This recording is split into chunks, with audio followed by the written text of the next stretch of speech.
പ്രിയമുള്ള സഹോദരന്മാരെ, സഹോദരിമാരെ, ഏവർക്കും ദൈവാനുഗ്രഹം എപ്പോഴും ഉണ്ടായിരിക്കട്ടെ.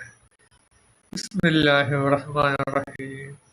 ഖാതിലുൽ ലദീന ലാ യുഅ്മിനൂന ബില്ലാഹി വലാ ബിൽ യൗമിൽ ആഖിർ.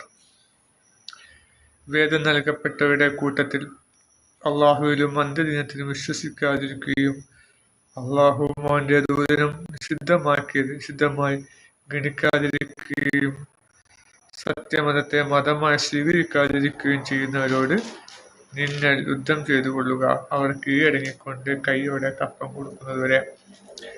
അപ്പോൾ ഈ സൂക്തം അവതരിച്ചത് പ്രവാചകന്റെ കാലത്താണ്. അപ്പോൾ ആ കാലത്ത് നിയമമായിട്ടാണ് ഇത് അവതരിച്ചത്. പക്ഷെ നമ്മൾ ഈ മറ്റേതെങ്കിലും കാലത്ത് നമുക്കൊരു ഇസ്ലാമിക ഭരണം വരികയാണെങ്കിൽ നമുക്കിത് സ്വീകരിക്കാവുന്നതാണ്. മനസ്സിലല്ലേ? ഖുർആൻ ഒരു കാലത്തേക്ക് മാത്രമുള്ളതല്ല, എല്ലാ കാലത്തേക്കും ഉള്ളതാണ്. പക്ഷെ പ്രഥമ അഭിസംബോധിതർ ആരാണ്? മക്കയും മദീനയിലുമാണ് ജനങ്ങളാണ് പ്രഥമ അഭിസംബോധിതർ. അപ്പോൾ ഇവിടെ എന്താണ് പറഞ്ഞത്? വേദം നൽകപ്പെട്ടവരുടെ കൂട്ടത്തിൽ വേദം നൽകപ്പെട്ടവർ എന്ന് പറയുന്നത് ക്രിസ്ത്യാനികൾ, ജൂതന്മാരാണ്. അപ്പൊ ഹൈന്ദവ മതങ്ങൾക്കും പല വേദങ്ങളുണ്ടല്ലോ. എന്താണ് ആയുർവേദം, യജുർവേദം എന്നൊക്കെ പറഞ്ഞിട്ട് പല വേദങ്ങളുണ്ട്. അപ്പൊ വേണമെങ്കിൽ ഹൈന്ദവ മതത്തെയും നമുക്ക് വേദം നൽകപ്പെട്ടവരുടെ കൂട്ടത്തിൽ ഉൾപ്പെടുത്താം. അവര് അള്ളാഹുവിലും മന്ദിരത്തിനും വിശ്വസിക്കാതിരിക്കുന്നവരും അതുപോലെ തന്നെ പ്രവാചകനും കൂട്ടരും നിഷിദ്ധമായിട്ട് കണക്കാക്കുന്നില്ല അവർ, അല്ലേ? അവർ അള്ളാഹുവിനെ അദ്ദേഹത്തിൽ വിശ്വസിക്കുന്നില്ല. അതുപോലെ തന്നെ അള്ളാഹും പ്രവാചകനും നിഷിദ്ധമായി അവർ കണക്കാക്കുന്നില്ല. സത്യമതമായ ഇസ്ലാമിനെ മതമായി സ്വീകരിക്കുന്നില്ല. അങ്ങനെയുള്ളവരോട് നിങ്ങൾ യുദ്ധം ചെയ്യാനാ പറഞ്ഞത്. അവർ കീഴടങ്ങിക്കൊണ്ട് കൈയോടെ കപ്പം കൊടുക്കണം. അപ്പോൾ ഒന്നുകിൽ കീഴടങ്ങിയിട്ട് കപ്പം കൊടുക്കണം. ഇപ്പോൾ അഥവാ ഇനിയിപ്പോൾ കീഴടങ്ങിയിട്ടില്ലെങ്കിൽ, ഇസ്ലാമിനെ അവർ അംഗീകരിച്ചിട്ടില്ലെങ്കിൽ കപ്പം കൊടുത്താൽ മതി. മനസ്സിലെ? പിന്നെ അറേബ്യയിൽ ഇസ്ലാം വ്യാപിച്ചപ്പോൾ പിന്നെ ഖലീഫന്മാർ എന്ത് ചെയ്തു? മറ്റു ദേശങ്ങളിലേക്കൊക്കെ ദൂതൻ പിന്നെ ആളുകളെ പറഞ്ഞയച്ചു. ഇസ്ലാം വിശ്വസിക്കും, പിന്നെ അള്ളാഹുവിൽ നിങ്ങൾ വിശ്വസിക്കണം, നിങ്ങൾ അള്ളാഹ് വിശ്വസിക്കില്ലെങ്കിൽ ഞങ്ങൾക്ക് കപ്പം തരണമെന്ന് പറഞ്ഞു. അങ്ങനെ കപ്പം തരാൻ പല രാജ്യങ്ങളും തയ്യാറായി. അല്ലെങ്കിൽ വലിയൊരു സൈന്യത്തെ നേരിടേണ്ടി വരും. മുസ്ലിം സൈന്യം അത്രയും പേര് കേട്ടിരുന്നു.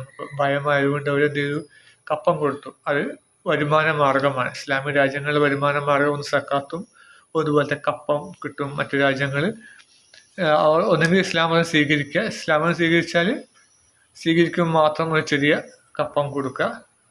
അല്ലാത്ത ഒരു കാലത്ത് ഞങ്ങൾ ഇസ്ലാമിൽ വിശ്വസിക്കുന്നില്ല. അപ്പോൾ ഒരു ക്രിസ്ത്യൻ രാജ്യത്ത് പോയിട്ട്, ഇപ്പം ബ്രിട്ടനിൽ പോയിട്ട് പറയാണ് നിങ്ങൾ ഇസ്ലാം സ്വീകരിക്കണം, രാജ്യം ഒന്നടക്കം ഇസ്ലാം സ്വീകരിക്കണം, അല്ലാത്ത പക്ഷം നിങ്ങൾ മാസം ഇത്ര തുക കപ്പം തരണം എന്ന് പറയാൻ അവർ മാസം നിശ്ചിത തുക കപ്പം തരികയാണെങ്കിൽ അവർക്ക് ക്രിസ്തു മതം സ്വീകരിച്ചു തന്നെ അവർക്ക് ജീവിക്കാം. അല്ലാത്ത പക്ഷം മൊത്തം ഇസ്ലാമിലേക്ക് വന്നു കഴിഞ്ഞാൽ പിന്നെ കപ്പം സ്വീകരിക്കാൻ പാടില്ല. തുടക്കത്തിൽ മാത്രം ഒരു ചെറിയ തുക കപ്പം സ്വീകരിക്കാം. അത് ഇസ്ലാമിലെ വരുമാന മാർഗമാണ്. അപ്പോൾ എന്തുകൊണ്ടാണ് കപ്പം സ്വീകരിക്കുന്നത്? അള്ളാഹുവിൻ്റെ ഭൂമിയിൽ അള്ളാഹുവിന് ഇഷ്ടപ്പെട്ടവരെല്ലാം നിൽക്കേണ്ടില്ലേ? അപ്പോൾ ഒരു വലിയ ധനാഢ്യന് ഒരു വീട് നിർമ്മിച്ചു. അതിൽ അദ്ദേഹത്തിൻ്റെ മകന് താമസിക്കുന്നതിന് അദ്ദേഹം പണം വാങ്ങില്ല. പുറമക്കാരെ വന്ന് താമസിക്കുകയാണെങ്കിൽ അദ്ദേഹം ഒരു പണം മേടിക്കല്ലോ. സ്വന്തം മക്കളോട് പണം വാങ്ങാനില്ലല്ലോ. മക്കളാണെങ്കിൽ പിതാക്കന്മാരോടും മാതാപിതാക്കൾക്കും പണം വാങ്ങില്ല. കാരണം അവരുടെ സ്നേഹബന്ധം. അതുപോലെ തന്നെ അള്ളാഹുവിൻ്റെ ഭൂമിയിൽ അള്ളാഹുവിനെ വിശ്വസിക്കുന്ന, അള്ളാഹുവിനെ സ്നേഹിക്കുന്നവർക്ക് അള്ളാഹുവിൻ്റെ ഭൂമിയിൽ കഴിയാം. പക്ഷേ നിങ്ങൾ ഇതേ വിശ്വാസം കൊണ്ട് ആ ഭൂമിയിൽ കഴിയുകയാണെങ്കിൽ പണം കൊടുക്കണം. ഇസ്ലാമിക രാഷ്ട്രങ്ങൾക്ക് നിങ്ങൾ പണം കൊടുക്കണം. അതാണ് ഇവിടെ പറയുന്നത്. അപ്പം നമുക്കിപ്പം നിശ്ചയവാദികൾക്ക് ഇത് വലിയ അനീതിയായി തോന്നും. എല്ലാവരും ഇസ്ലാം മതം സ്വീകരിച്ചിട്ടില്ലെങ്കിൽ മാപ്പിളമാർക്ക് പണം കൊടുക്കണം. ഇതൊക്കെ ഒരു വലിയ കടുത്ത കൈയായി തോന്നും. പക്ഷേ അതിനെപ്പറ്റി ചിന്തിക്കാത്തത് കൊണ്ടാണ്. പിന്നെ പറയാണ്, ജൂതന്മാരും ക്രിസ്ത്യന്മാരും പറഞ്ഞുണ്ടാക്കുന്ന ചില കാര്യങ്ങൾ പറയാണ്. എന്താണ്? ഉസൈർ അഥവാ എസ്രാ പ്രവാചകൻ ആണെന്ന് എസ്രാ പ്രവാചകൻ ദൈവപുത്രനാണെന്ന് യഹൂദന്മാർ പറയുന്നു. മിശിഹ ദൈവപുത്രനാണെന്ന് ക്രിസ്ത്യാനികളും പറഞ്ഞു. അതവരുടെ വായ കൊണ്ടുള്ള വാക്ക് മാത്രമാണ്. മുമ്പ് അവിശ്വസിച്ചവരുടെ വാക്കിനെ അവർ അനുകരിക്കുകയാകുന്നു. അള്ളാഹു അവരെ ശപിച്ചിരിക്കുന്നു. എങ്ങനെയാണ് അവർ തെറ്റിക്കപ്പെടുന്നത്?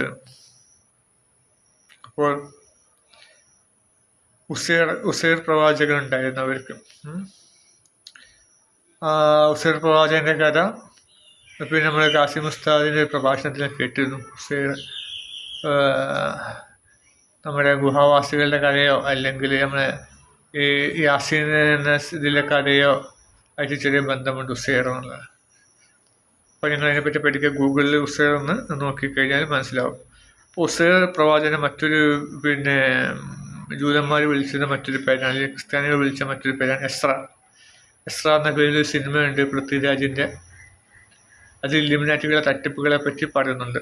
അപ്പോൾ ഏഴാം അറിവ് എന്ന സിനിമയിലുമൊക്കെ ഇല്ലുമിനാറ്റികളുടെ തട്ടിപ്പുകളെ പറ്റിയൊക്കെ പറയുന്നുണ്ട്. അപ്പോൾ അത് രണ്ടും കാണുമ്പോൾ നിങ്ങളേക്കും പൃഥ്വിരാജ് ഇല്ലുമിനാറ്റിക്കാരനാണെന്ന് തോന്നും. പക്ഷേ അങ്ങനെയല്ല എന്ന് എനിക്ക് തോന്നുന്നു. കാരണം ഇല്ലുമിനാറ്റികളുടെ തട്ടിപ്പുകളെ പറ്റി പറയുകയാണല്ലോ. അപ്പം അതുകൊണ്ട് അദ്ദേഹം ഇല്ലുമിനാറ്റിക്കാരനല്ല. പക്ഷേ മോഹൻലാൽ, മോദി, പിണറായി അങ്ങനെ അവരൊക്കെ ഇല്ലുമിനാറ്റിക്കാരാണ്. കാരണം ഒരുപാട് തിന്മകൾ ചെയ്തു കൂട്ടുന്നവരൊക്കെ ഇല്ലുമിനാറ്റിക്കാരായിരിക്കും.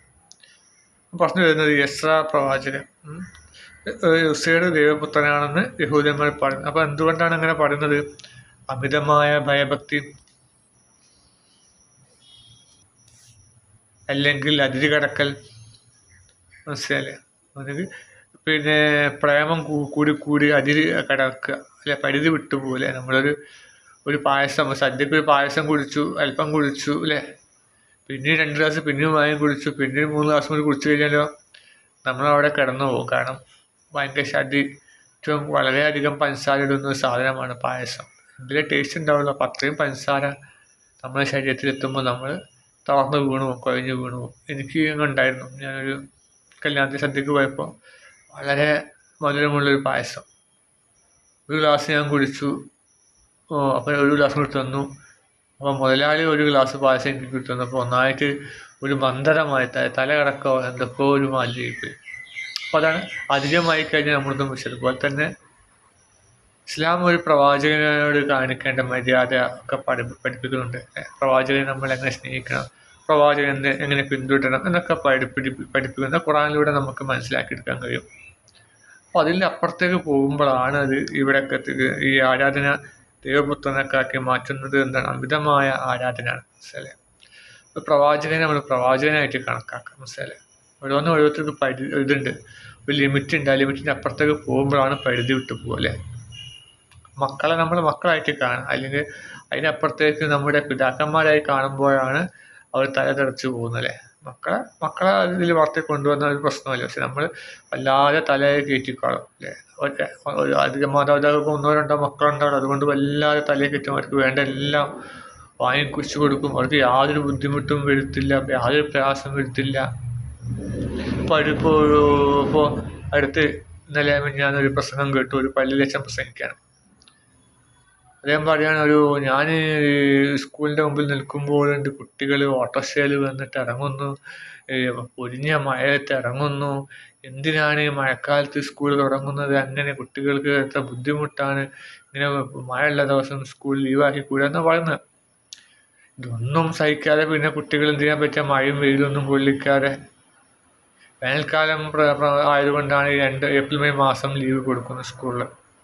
മഴക്കാലത്തും ലീവ് വന്നാൽ പിന്നെ എന്താ പഠിക്കേണ്ട? 6 മാസം മഴയും 6 മാസം വെയിലുമുള്ളൊരു പ്രദേശമാണല്ലോ നമ്മൾ കേരളം. അപ്പോൾ ഇങ്ങനെയൊക്കെ ലീവ് കൊടുത്താൽ പിന്നെ കുട്ടികൾക്ക് പിന്നെ എന്താ പഠിക്കാൻ കഴിയുക? പിന്നെ കുട്ടികൾ പ്രയാസമൊക്കെ സഹിച്ച് വളരണ്ടേ? വീട്ടിലെ യാതൊരു പ്രയാസം ഉണ്ടാവില്ല. AC റൂമും ഫാനും കാര്യങ്ങളും ഇൻ്റർലോക്ക് ഇട്ട മുറ്റങ്ങളും ചുറ്റും ഗേറ്റും ഇങ്ങനെയാണ് വീട്ടിലത്തെ അവസ്ഥ. അപ്പോൾ സ്കൂളിലൊക്കെ പോകുമ്പോഴും വരുമ്പോഴും അല്പം മഴ കൊള്ളുകയോ മഴേൻ്റെ അത് ആസ്വദിക്കുകയോ ചെയ്യാതെ പിന്നെ എന്തിനാണ് കുട്ടികളെ പറ്റുക? അപ്പോൾ എങ്ങനെയാണ് മക്കളെ വളർത്തിക്കൊണ്ടുവരുന്നത്? അപ്പോൾ അമിതമായ ലാളന, പരിധി വിട്ടുപോവുക നമുക്ക്. അതുപോലെ തന്നെ പ്രവാചകൻ്റെ കാര്യത്തിലും പരിധി വിട്ടുപോവുക.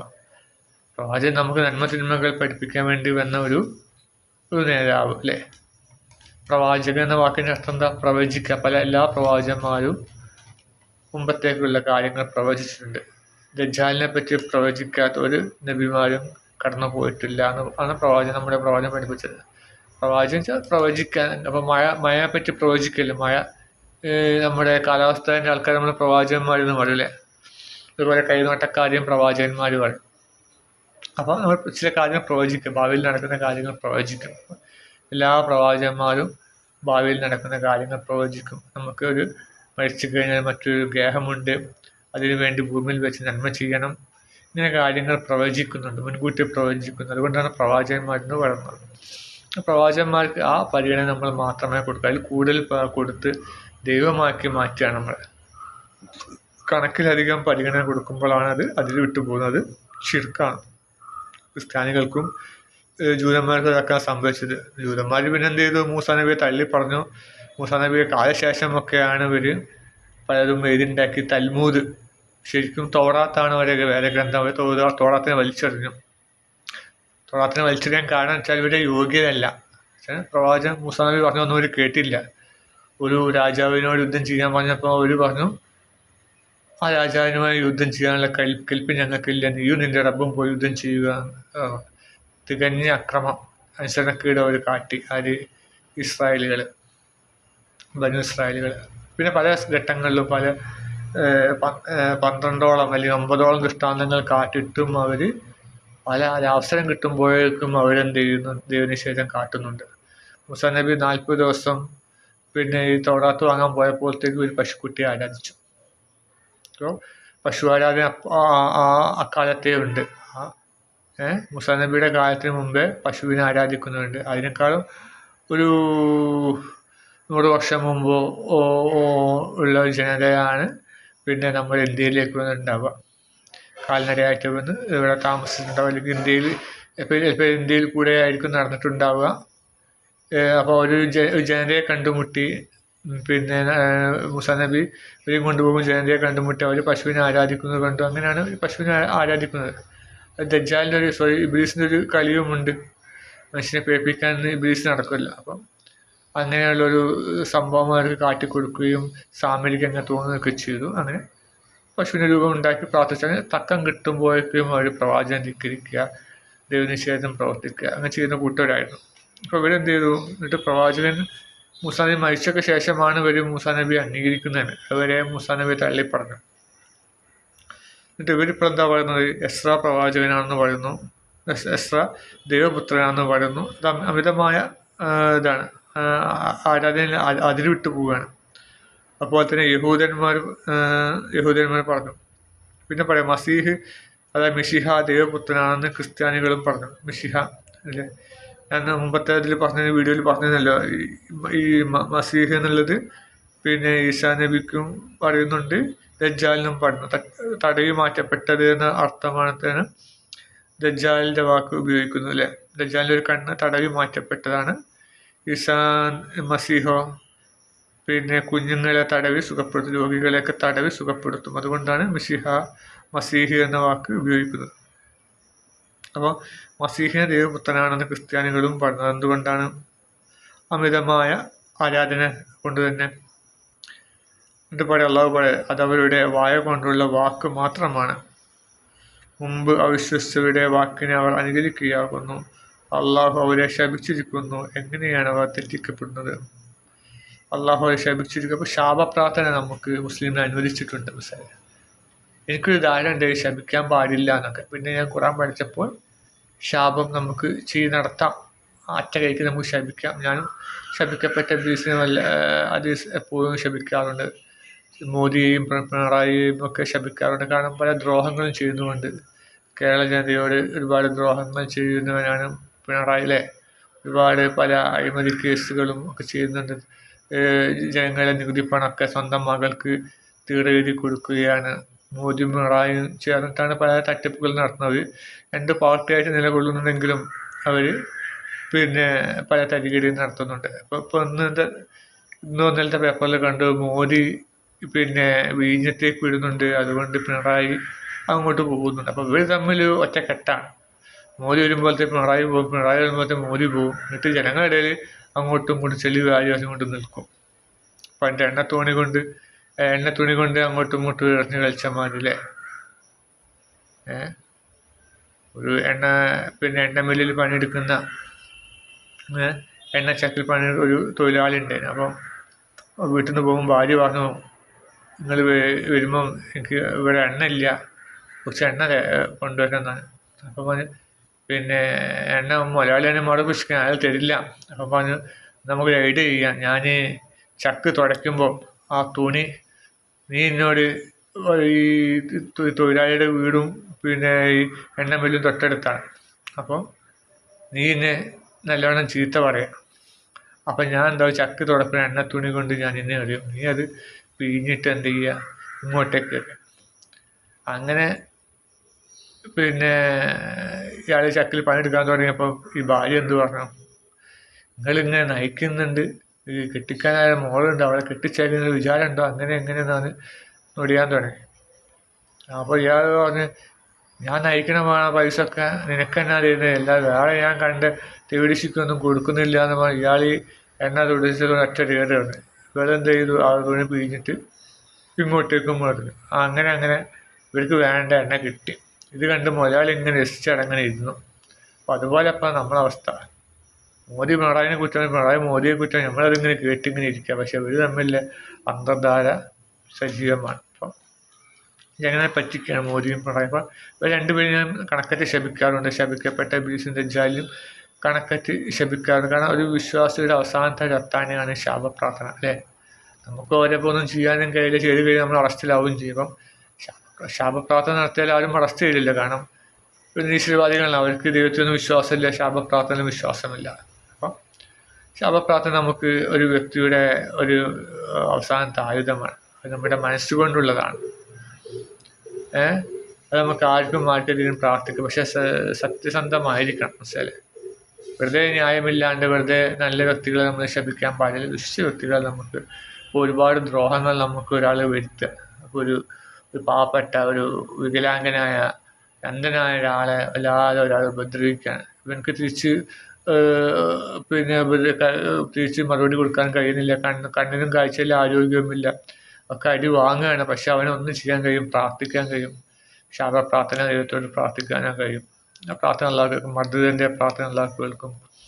പറഞ്ഞു വരുന്നത് ശാപപ്രാർത്ഥന നമുക്ക് വിശ്വാസിക്ക് ചെയ്യാൻ പറ്റും, അവസാന ഘട്ടത്തിൽ ചെയ്യാൻ പറ്റും. ഈയുള്ളവനൊക്കെ നിരന്തരം ശപിക്കപ്പെട്ട ഇബ്ലീസും ദജ്ജാലും മോദിയെ പിണറായി ഇല്ലുമിനാറ്റികളെയൊക്കെ നിരന്തരം ഞാൻ ശപിക്കാറുണ്ട്. അതും നിസ്കാരത്തിന് സുജൂദിലാണ് ശപിക്കാറുള്ളത്. അപ്പം അതെ, സുജൂദിലല്ല, സുജൂദിൽ ഇബ്ലീസും ദജ്ജാലിനും മാത്രം. കാരണം പിന്നെ മോദിയും പിണറായിയൊക്കെ ഇവിടുത്തെ മനുഷ്യരാണല്ലോ, അവർ തെറ്റുകാരനാണോ തെറ്റുകാരല്ലേ നമുക്കറിയില്ല. അത് ഞാൻ നമസ്കാരത്തിന് ശേഷം മാത്രം പ്രാർത്ഥിക്കാറുള്ളത് സുജൂദിൽ ആണ്. കാരണം ഇബ്ലീസും ദജ്ജാലും ശത്രുവാണെന്ന് ഖുർആൻ തന്നെ പറയുന്നുണ്ട്. അപ്പം നമുക്കത് സുജൂദിൽ പ്രാർത്ഥിക്കാം. നിങ്ങളോട് ഞാൻ കൽപ്പിക്കുന്നത് ഞാൻ ചെയ്യാറുണ്ട്. കാരണം നിങ്ങൾ ചെയ്തിട്ട് നിങ്ങളെ നിസ്കാരം കൊഴിഞ്ഞാട്ടായി എൻ്റെ ഇതിലേക്ക് വരും. അപ്പോൾ നിങ്ങളത് ചെയ്യേണ്ടതില്ല. കാരണം പിന്നെ നമസ്കാരത്തിൽ അറബിയല്ലാത്ത ഉച്ചരിക്കാൻ പാടില്ല എന്നാണ്. പക്ഷേ എനിക്കത് ചെയ്താലൊരു സമാധാനമാവുള്ളൂ. ഞാൻ മലയാളത്തിൽ പ്രാർത്ഥിക്കാറുണ്ട്. ശപിക്കപ്പെട്ട ഇബ്ലീസും ദജ്ജാലിന് പരിപൂർണ്ണം നശിപ്പിക്കണമെന്ന് ഞാൻ പ്രാർത്ഥിക്കാറുണ്ട്. കാരണം അതിൻ്റെ ഫലവും ഞാൻ കാണുന്നുണ്ട്. ഇപ്പം ഇല്ലുമിനാറ്റികളുടെ ഇതെല്ലാം തരിപ്പണമായിക്കൊണ്ടിരിക്കുകയാണ്. New world ഓർഡറെല്ലാം തരിപ്പണമായിക്കൊണ്ടിരിക്കുകയാണ്.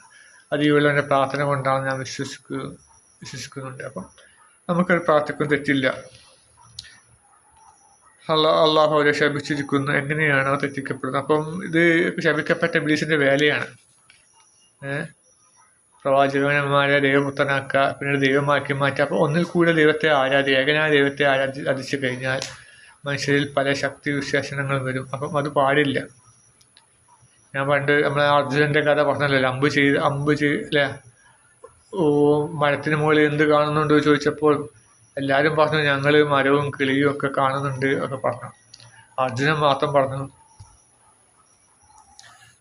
മാത്രം പറഞ്ഞു ഞാൻ കിളിയുടെ കണ്ണ് മാത്രമേ കാണുന്നുള്ളൂ. അപ്പം ദ്രോണാചാര്യ അമ്പ് ചെയ്യാൻ പറയുകയും അങ്ങനെ അമ്പ് കൊള്ളുകയും പിന്നെ കിളി താഴ്ത്തി വീഴുകയും ചെയ്തു. അപ്പം നമ്മൾ മനസ്സിനെ ഏകാഗ്രമാക്കുമ്പോൾ, ഏകനായ അള്ളാഹുവിനെ മാത്രം പ്രാർത്ഥിക്കുമ്പോൾ നമുക്ക് ഒരുപാട് ഗുണങ്ങൾ, നേട്ടങ്ങൾ ഭൂമിയിൽ ആർജിച്ചെടുക്കാൻ കഴിയും. പല നേട്ടങ്ങളെ കരസ്ഥമാക്കാൻ കഴിയും. ഇത് ശപിക്കപ്പെട്ട ഇബ്ലീസിന് അറിയാം. അതുകൊണ്ടാണ് ഇവന് ഏകനായ ഇലാഹിനെ മാത്രം ജനങ്ങൾ പ്രാർത്ഥിക്കുന്നു എന്നിട്ട് തടയുന്നത്. അതിൻ്റെ ഇടയിൽ പിന്നെ ആദ്യമോൻ ചെയ്യുക പ്രവാചകന്മാരെ ദൈവമാക്കും, പിന്നെ ആ ദൈവത്തെ വിഗ്രഹങ്ങളാക്കി മാറ്റും, അങ്ങനെ പല പേരുള്ള വിഗ്രഹങ്ങളാക്കും, മഹാന്മാരെ വിഗ്രഹങ്ങളാക്കും. അപ്പോൾ ഒന്നിൽ കൂടുതൽ ദൈവങ്ങൾ നമ്മൾ പ്രാർത്ഥിക്കും അല്ലേ. നമ്മൾ അമ്പലത്തിൽ പോയി കഴിഞ്ഞാൽ നമ്മൾ രാമന്, കൃഷ്ണന്, എല്ലാ വിഗ്രഹങ്ങൾക്കും പോയി കാണിക്കണം, ഒരാൾ പ്രാർത്ഥിക്കും. ആ പ്രാർത്ഥിക്കാൻ ഏകാഗ്രത ഉണ്ടാവില്ല. ഇപ്പോൾ രാമൻ്റെ അടുത്ത് പോയി പ്രാർത്ഥിച്ചു, അപ്പോൾ നമുക്ക് ഫലം കിട്ടിയില്ല. പിന്നെ നമ്മൾ ലക്ഷ്മണൻ്റെ അടുത്ത് പോയി പ്രാർത്ഥിച്ചു, ലക്ഷ്മണൻ്റെ വിഗ്രഹത്തിൻ്റെ അടുത്ത് പോയി പ്രാർത്ഥിച്ചു, അവരൊന്നും ഫലം കിട്ടിയില്ല. പിന്നെ മറ്റു കാളിയുടെ വിഗ്രഹത്തിൽ നിന്നും പ്രാർത്ഥിച്ചു, അല്ലെങ്കിൽ ചാത്തൻ്റെ വിഗ്രഹത്തിൽ നിന്നും, ഇങ്ങനെ പലതിലും നമ്മളെ ഇത് സ്പ്ലിറ്റായി പോവുക, നമ്മളെ ഏകാഗ്രത നഷ്ടപ്പെട്ടു പോവുകയാണ്. അപ്പോൾ അതുകൊണ്ട് നമുക്ക് ഒരു സമാധാനം കിട്ടില്ല. നമ്മളിപ്പം ഒരു ചാത്തൻ്റെ അടുത്ത് പോയി പ്രാർത്ഥിച്ച് നമുക്ക് അതിന് ഉത്തരം കിട്ടിയില്ലെങ്കിൽ നമ്മൾ വിചാരിക്കും അവിടെ പോയി പ്രാർത്ഥിക്കണേ, മറ്റൊരിടത്ത് പോയി പ്രാർത്ഥിച്ചാൽ മതി, ഇങ്ങനെ മനസ്സ് ചഞ്ചലമായിക്കൊണ്ടിരിക്കും. അപ്പോൾ ഇതൊന്നും ഇല്ലാണ്ട് ഏകാഗ്രമായിക്കൊണ്ട് അള്ളാഹുവിനെ പ്രാർത്ഥിക്കുക. ചിലപ്പോൾ ഉത്തരം കിട്ടിയിട്ടില്ലെങ്കിൽ അത് അള്ളാഹുവിൻ്റെ യുക്തിയാണ്, എന്നല്ലെങ്കിൽ നാളെ നമ്മൾ ഉത്തരം കിട്ടുമെന്ന് സമാധാനത്തോടെ വിശ്വസിച്ച് നമ്മൾ പ്രാർത്ഥിക്കുക.